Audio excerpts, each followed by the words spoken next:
checking in with Mike Williams from the LA Chargers, and you're tuning in to Chargers Unleashed. Welcome to another edition of Chargers Unleashed. Jake Hefner and Dale Wolkenstein here with you from the LAFB Network. If this is your first time tuning in to the show, make sure to hit that like, subscribe button on YouTube. You can also follow us on Facebook, Twitter, Instagram, Spotify, and Apple Podcasts. Dan Wolkenstein. It is April 3rd. We are 3 weeks away, 21 days from the 2025 NFL Draft.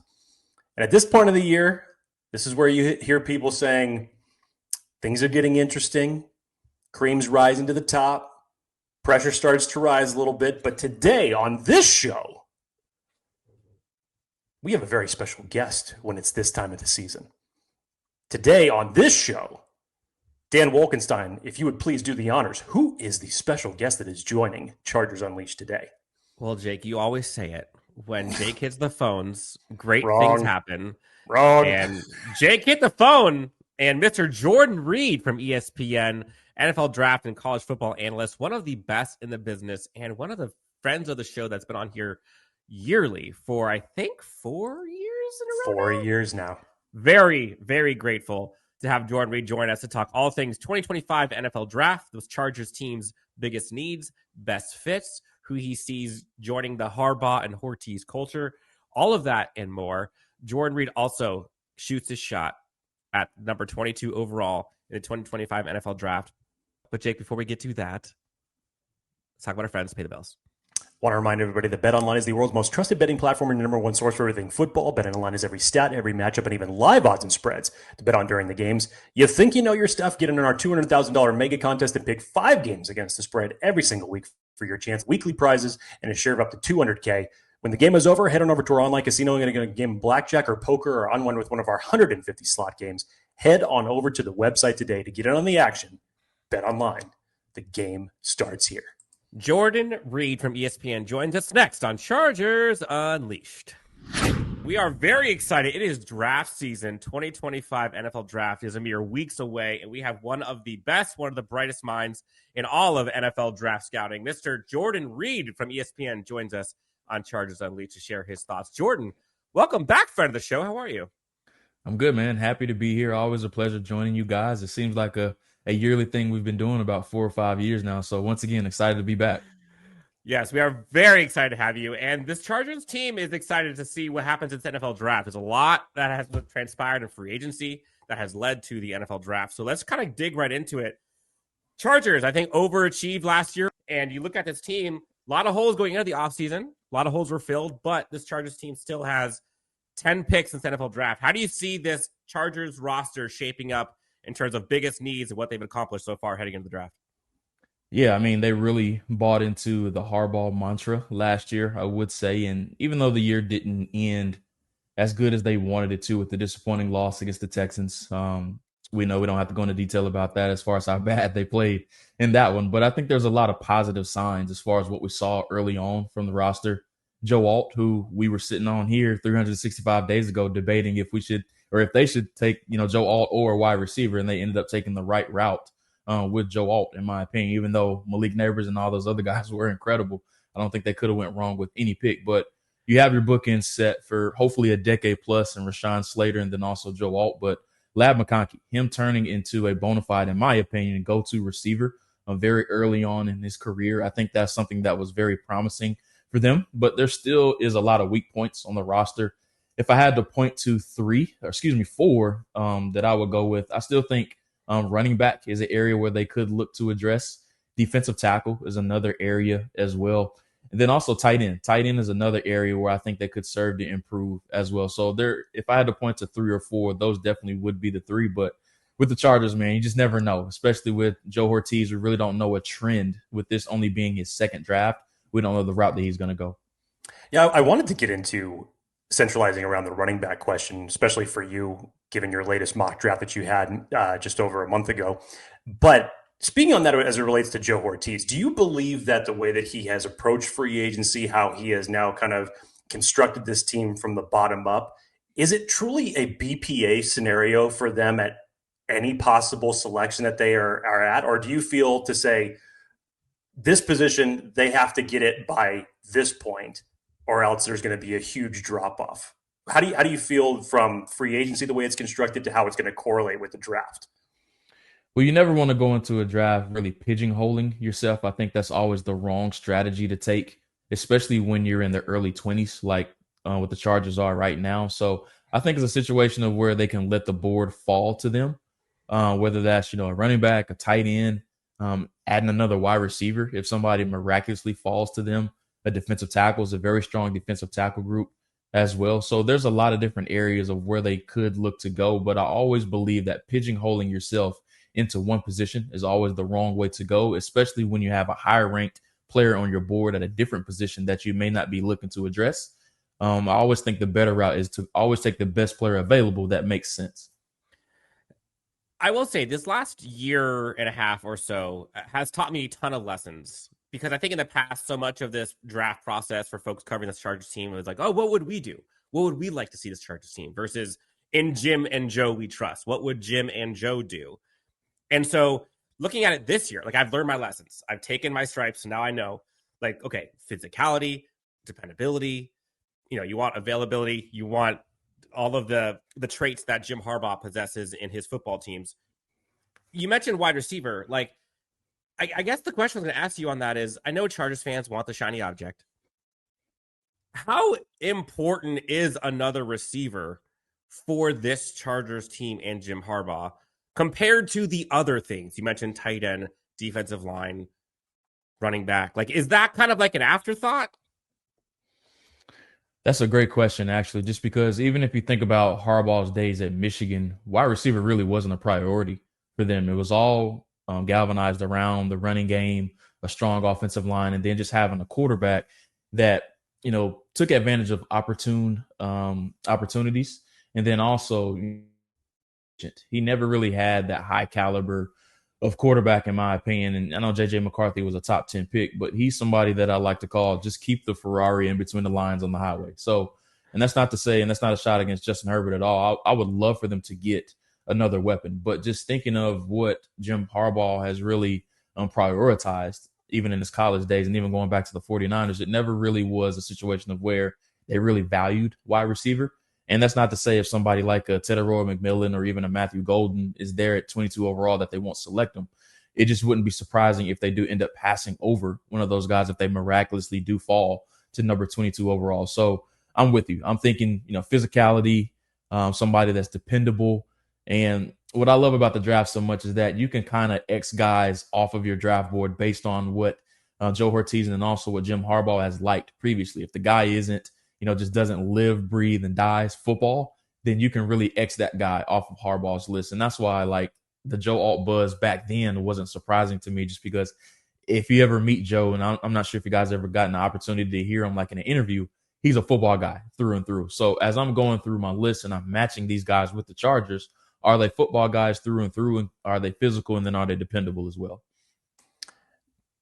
You're mentioning Joe Alt, and you're mentioning where we were 365 days ago when we were talking about that pick. Let me take you back 1 year ago, because you had also mentioned, as it relates to a certain running back in Braylon Allen, you were saying that Braylon Allen and Jim Harbaugh were going to be the perfect match. And in your last mock draft that you published in March, you had the Chargers selecting Omarion Hampton at 22, in arguably the deepest running back class that we have seen in some time.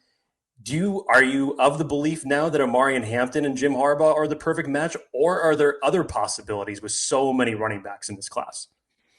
Yeah, this is a great question also. And, I think one of the biggest storylines to watch on the first night of the draft is to see where the top two running backs go, and Ashton Jeanty and then also Omarion Hampton. So just looking at it from both sides, do I take a position player and really trust my draft board in a deep running back class to get one of these guys in the third or the fourth round, or do I get one of my top choices in Omarion Hampton, assuming obviously that Jeanty is not going to be there on the board. He's off the board. I expect him to come off the board inside the top 10. But let's just say Omarion Hampton is there on the board and you have him ranked as your number one or number two overall running back. Do I go with the priority of taking that player, or do I take the defensive tackle?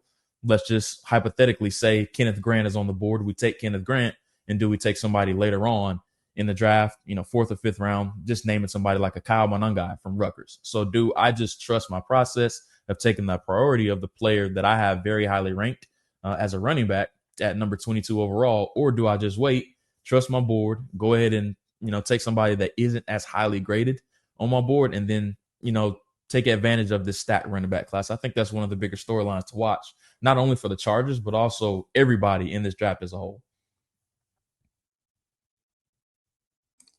You're on mute, Dan.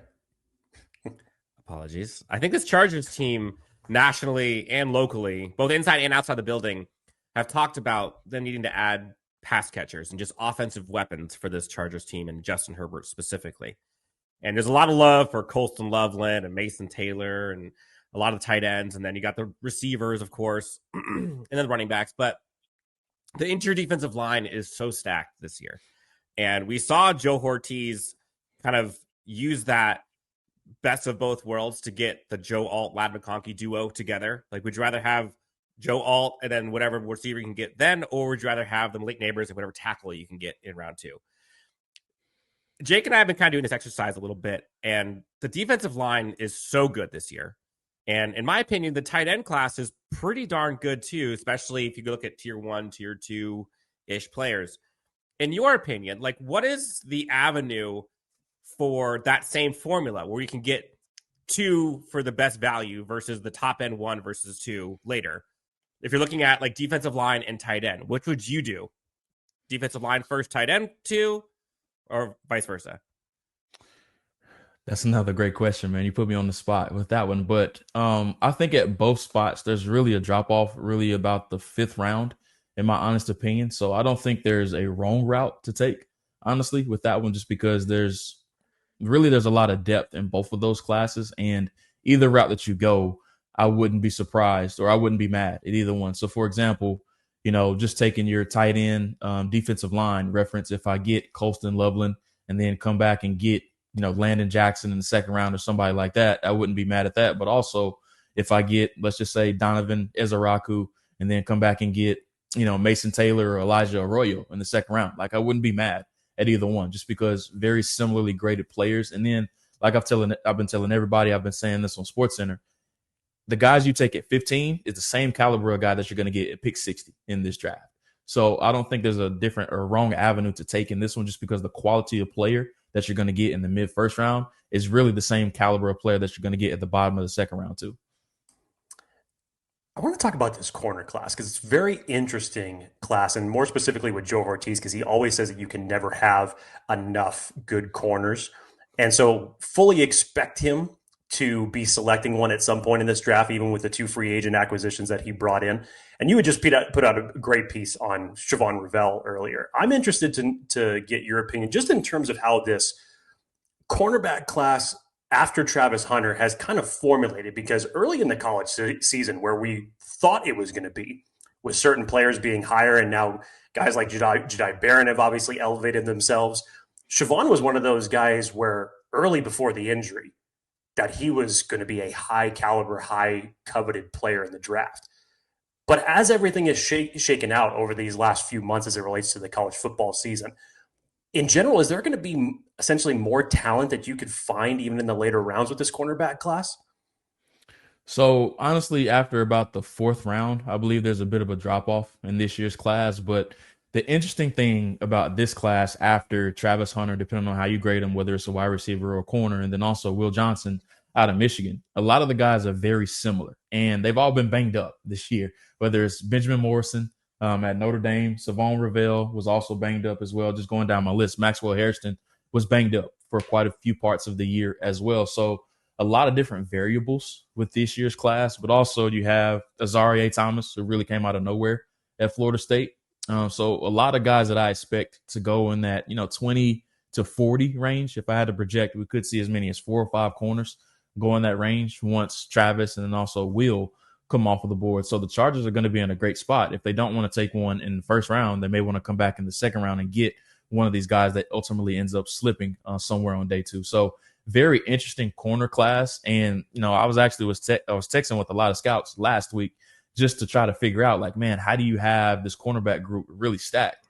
I got 10 different answers, and I asked 10 different scouts about the 2nd and 3rd tier of this year's class. So I think that's another, along with the running backs, how do these guys come off of the board? I'm really going to be watching that closely. So let's put our Jim Harbaugh and Joe Ortiz hat on, because I think we it's so easy for us to say what we would do or what Jordan Reid would do.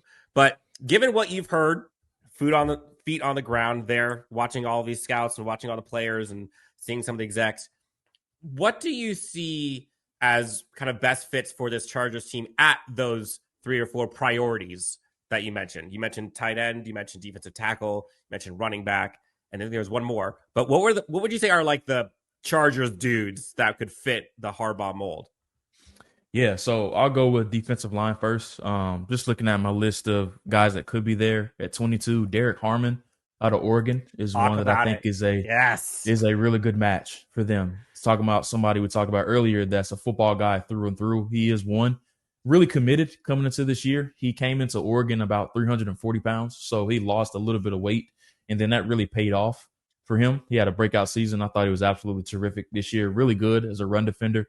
But where he really shined was in his pass rush ability as well. Still needs to do a better job of playing a little bit more under control. I thought there was a lot of plays of where he left out on the field. But he's a Harbaugh guy through and through to me. Of course, Kenneth Grant, you can't go wrong with that one.